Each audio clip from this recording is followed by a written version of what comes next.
By the end of 1914, this war was never meant to look like this. Military planners had promised speed, politicians had promised control, and millions of soldiers had been promised a quick return home. Instead, Europe froze. Across hundreds of kilometers, two massive armies stood facing each other, not advancing, not retreating, simply waiting. The rapid movements of the early months had vanished. Offensives failed, flanks collapsed, and every attempt to break through ended the same way, with bodies on the ground. What no one expected was silence, a deadly stillness spreading across the Western Front. The war had not ended, it had stopped moving, and in that moment a new kind of warfare was born, one that would consume men slowly, relentlessly, without mercy. When attacks failed again and again, survival became the priority. Not victory, not glory, just survival. Bullets came from nowhere, artillery fell without warning, and the open battlefield became a death sentence. So soldiers did the only thing that made sense. They went down. They dug into the earth with shovels, bayonets, even bare hands. At first, the trenches were shallow, temporary protection, but as days passed, they grew deeper, longer, stronger. What began as shelter became structure. What was meant to last hours began lasting months. Entire armies disappeared beneath the surface. The battlefield no longer belonged to the land above. It belonged to the soil below. Inside the trenches, war lost any trace of romance. There were no heroic charges here, no speeches, no victories to celebrate. Only mud, water, and waiting. Men lived packed together in narrow corridors carved into the earth. They slept standing up. They ate whatever could be delivered. They breathed damp air thick with rot. Rats moved freely, feeding on the dead. Disease spread quietly from man to man. Fear became constant. Every sound could signal artillery. Every silence felt unbearable. This was not the battlefield soldiers had imagined. It was survival reduced to its most brutal form. Between the trenches lay a place without ownership. No flags marked it, no shelter protected it. They called it no man's land. Once fields and farms, it became a wasteland of mud and wire. Every meter was observed, every movement answered with gunfire. Shells tore the ground apart until nothing remained alive. Bodies lay where they fell, unreachable, unmourned. To step into no man's land was to accept uncertainty, to accept that survival depended on luck alone. It was the most dangerous ground on earth. Despite the reality on the ground, orders kept coming. Commanders still believed in attack. They believed discipline could overcome machine guns. They believed courage could outrun bullets. Whistles blew. Men climbed out of the trenches and moved forward, slowly, openly, directly into fire. Machine guns did not hesitate. Artillery did not miss. Entire units vanished in minutes. The ground absorbed them without memory. To advance was not bravery, it was arithmetic, and the numbers always favored death. Before this war, no army truly understood what a machine gun could do. They were seen as support weapons, defensive tools, something secondary. That illusion ended in the trenches. A single machine gun crew could stop hundreds of men, not slowly, not gradually, in seconds. Attack formations designed for earlier wars collapsed instantly. Lines disappeared. Officers fell first. Momentum died before it could begin. What once required courage and numbers now required something armies did not yet possess, a way to survive modern firepower. The battlefield had changed, the tactics had not, and men paid the price. If machine guns ruled the surface, artillery ruled everything else. Shells fell day and night, without warning, without pause. Men never saw what killed them. They only heard the sound, and then nothing. Entire landscapes were erased. Trees vanished. Villages dissolved into dust. The ground itself became unstable, cratered, flooded, alive with explosions. Artillery did not just kill bodies. It destroyed nerves. It shattered sleep. It broke the mind. This was not combat. It was bombardment without end. For most soldiers, the war was not constant fighting. It was waiting. Waiting for orders. Waiting for supplies. Waiting for the next shell. Hours passed in silence. Days blurred together. Men stared at the same stretch of mud, knowing that at any moment everything could end. This waiting was its own kind of torture. It allowed fear to grow unchecked. It gave the mind time to imagine the worst. In the trenches, time did not heal. It only stretched the suffering. The human mind was never meant to endure this. Endless noise, constant danger, no escape. Some men stopped speaking. Others shook uncontrollably. Many simply broke. They called it shell shock. They did not understand it. They often punished it. But this was not weakness. It was the mind reaching its limit. War was no longer only destroying bodies. It was destroying people from the inside. By 1915, the truth was impossible to ignore. Millions were dead. Millions more were trapped. Neither side could advance. Neither side could withdraw. Every new attack promised the same result: more bodies, less ground. The war had become a deadlock, a grinding stalemate. And as the months dragged on, one question grew louder than any explosion. How do you end a war that no one can move forward in? If armies could not move forward, they searched for something new, something decisive. Engineers, scientists, and commanders were given a single task: break the deadlock. Old rules were questioned. New weapons were rushed to the front. Anything that promised advantage was considered. This was no longer just a military struggle. It was an industrial race. Factories replaced strategy. Production replaced imagination. The war was about to change again, not because it had to, but because it could. Science had always supported war. Now it led it. Chemists, engineers, physicists, men who once studied progress were now asked to perfect destruction. Laboratories turned into weapons workshops. Formulas became tools of death. Distance no longer mattered. Accuracy mattered less. Volume mattered most. For the first time, modern science was fully mobilized, not to save lives, but to end them faster. The battlefield was becoming experimental, and the soldiers were the test subjects. The weapons changed faster than the men who used them. New tools arrived at the front with little explanation and no preparation.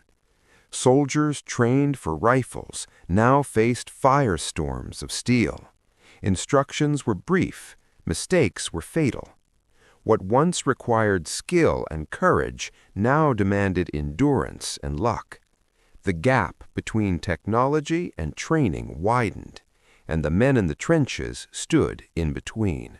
Before gas came fear of the unknown. Rumors spread faster than orders. Strange smells, burning eyes, invisible threats. Men whispered about new weapons that could crawl across the battlefield. No one knew when it would arrive or how to stop it. The air itself began to feel dangerous, and soldiers waited, knowing that something worse was coming. By the middle of the war, The battlefield stood on a threshold. Everything old had failed. Everything new was untested. Commanders searched for a breakthrough. Soldiers sensed disaster. What was about to be unleashed would change warfare forever. Not with noise, but with silence. The next chapter of this war would not arrive with explosions. It would arrive on the wind. When the gas finally came, it did not announce itself with explosions. There was no warning shot, no thunder, only a strange cloud moving slowly across the battlefield. At first, some soldiers thought it was smoke. Others believed it was harmless. They were wrong. The gas crept into trenches, hugging the ground, slipping into lungs and eyes. Men began to cough, then choke, then panic. War had found a new weapon, one that attacked the body from the inside.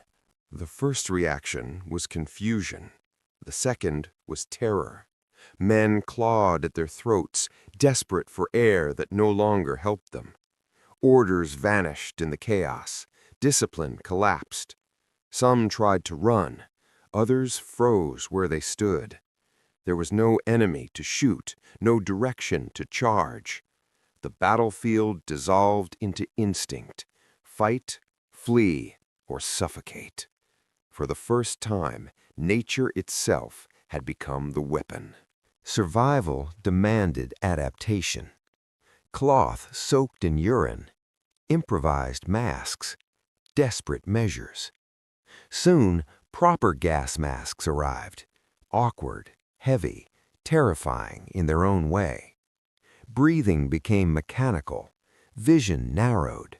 The face of the soldier disappeared behind rubber and glass.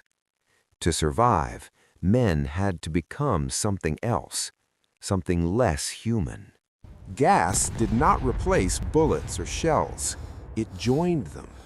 The battlefield became layered with threats, seen and unseen.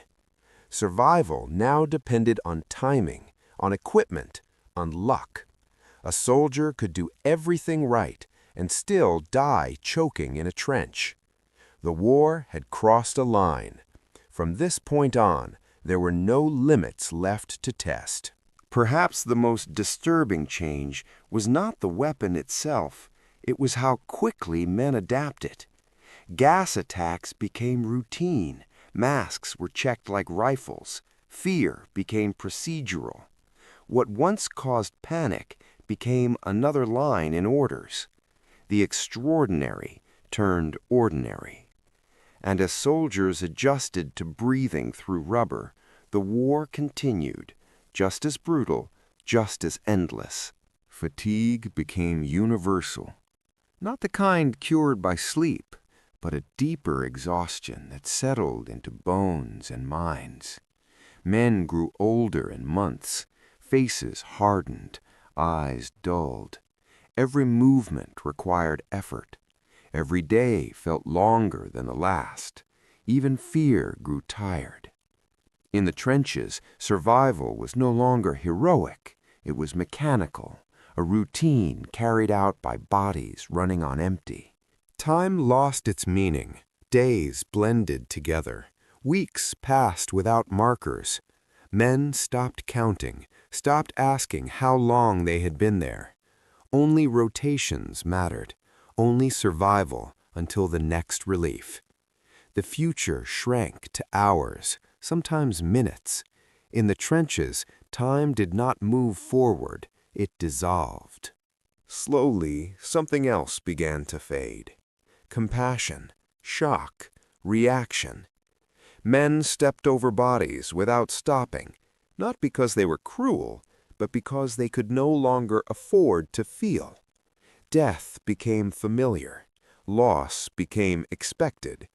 To continue functioning, soldiers learned to numb themselves. The war did not only destroy lives, it eroded what made life human. And yet, life continued. Men ate, they joked, they wrote letters home. In between shelling and fear, normality forced its way through. These moments were fragile, temporary, but they mattered because they reminded soldiers that there was still a world beyond the trench walls, even if it felt impossibly far away. By now, endurance mattered more than bravery. Not the strength to charge forward, but the strength to remain, to wake up, to wait, to survive another day. The trenches did not reward heroes, they rewarded persistence. And as the war dragged on, those who endured became the backbone of armies, not because they wanted to fight, but because they could still stand. By now, the trenches felt less like defenses and more like cages. The walls closed in, the horizon disappeared. Men spoke of the war as something above them, something happening somewhere else. The trench became the entire world. Everything beyond it felt unreal. There was no sense of advance, no sense of retreat, only containment. The war was no longer surrounding the soldiers, it was enclosing them. Leaving the front did not mean escaping the war. Those sent to the rear carried it with them, in their sleep, in their silence. The trenches followed them everywhere. There was no clean return, no reset. Once a soldier had lived inside the trench system, it became permanent. The war marked men long before it killed them, and for many, there was no way back to who they had been. Eventually, the unimaginable became routine. Mud, gas, shelling, all accepted as part of daily life. Men adapted not because they wanted to, but because they had to. This adaptation was not strength, it was necessity. The war reshaped behavior, emotion, expectation. What once horrified now barely registered. And that may have been the war's greatest victory. By this stage, few spoke of victory. They spoke of survival, of rotations, of time served. The idea of an end felt abstract. The war had no clear direction, only continuation. It consumed resources, bodies, years, without offering resolution. This was not a campaign anymore. It was a condition. The stalemate could not last forever. Something had to break. Not the trenches, but the limits holding the war in place.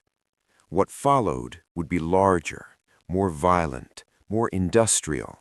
Entire nations would be pushed beyond endurance. The war was about to escalate, not gradually, but catastrophically. The next phase would no longer be about holding ground. It would be about breaking everything else.